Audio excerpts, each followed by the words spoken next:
मुझे जरा ये बताइए सर कि ये जो धमकी है ये कितनी कारगर साबित हो सकती है एक इंटरनेशनल स्पेस सेंटर को गिराने की धमकी कि भाई अगर ये गिरेगा तो बहुत बड़ा नुकसान होगा। मुझे लग रहा है मेजर जनरल दत्ता तक मेरी आवाज नहीं आ रही है फिर। नहीं आ रही है, आई कैन हियर यू। जी सर। व्हाट योर सवाल? सर बताइए। ऐसा है कि ये एक साइकोलॉजिकल वॉरफेयर है जी। जिस प्रकार आप रशिया के ऊपर प्रतिबंध लगाते चले जा रहे हैं, तो एक वो साइकोलॉजिकल गेम खेल रहा है रशिया कि मैं जो इंटरनेशनल स्पेस स्टेशन है जो उसके सहयोग से चलता है उसको वो डिस्टेबलाइज करके गिरा सकता है।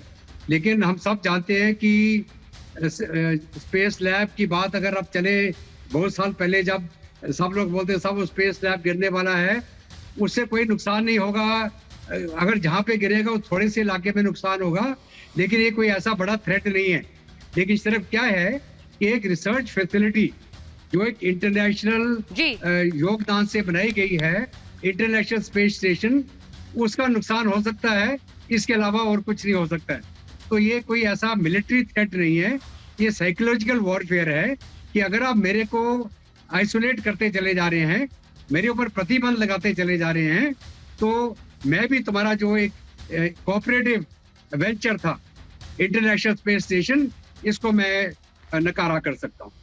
आपने जैसा कहा मेजर जनरल दत्ता कि ये एक तरह का, जैसा आपने कहा कि एक प्रोपेगेंडा भी है और इसमें लगातार दबाव बनाने की कोशिश भी होगी, एक दूसरे पर दबाव बनाने की कोशिश होगी। इस बीच बातचीत की भी कोशिशें जारी है, वो भी बता दूं। बड़ी खबर आ रही है इस वक्त, वो बता दें जरा अपने दर्शकों को कि किस तरह से फ्रांस के राष्ट्रपति इमैनुअल मैक्रोन ने पुतिन से बात की है। जी हाँ, रूस के राष्ट्रपति से बात की है इमैनुअल मैक्रोन ने फिर बातचीत की पहल की और जर्मन चांसलर ओलाफ भी इस बातचीत में शामिल थे।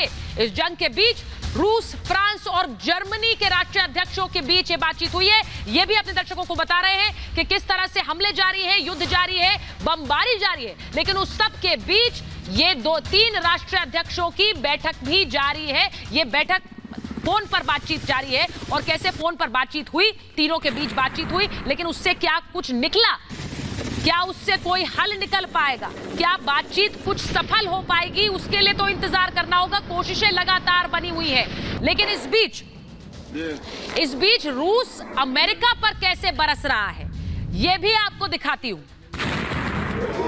अमेरिका पर कैसे बरस रहा है और कैसे लगा रहा है बायो लैब का आरोप, यानी कि बायो वॉरफेयर, किस तरह से जैविक हथियार बनाने का। आपको याद होगा कि जिस वक्त कोरोना वायरस की शुरुआत हुई, ये आरोप बार बार चीन पर लगा कि ये वायरस एक लैब में बनाया गया और वहां से ये जैविक हथियारों की शुरुआत हुई। ये आरोप बार बार चीन पर लगा।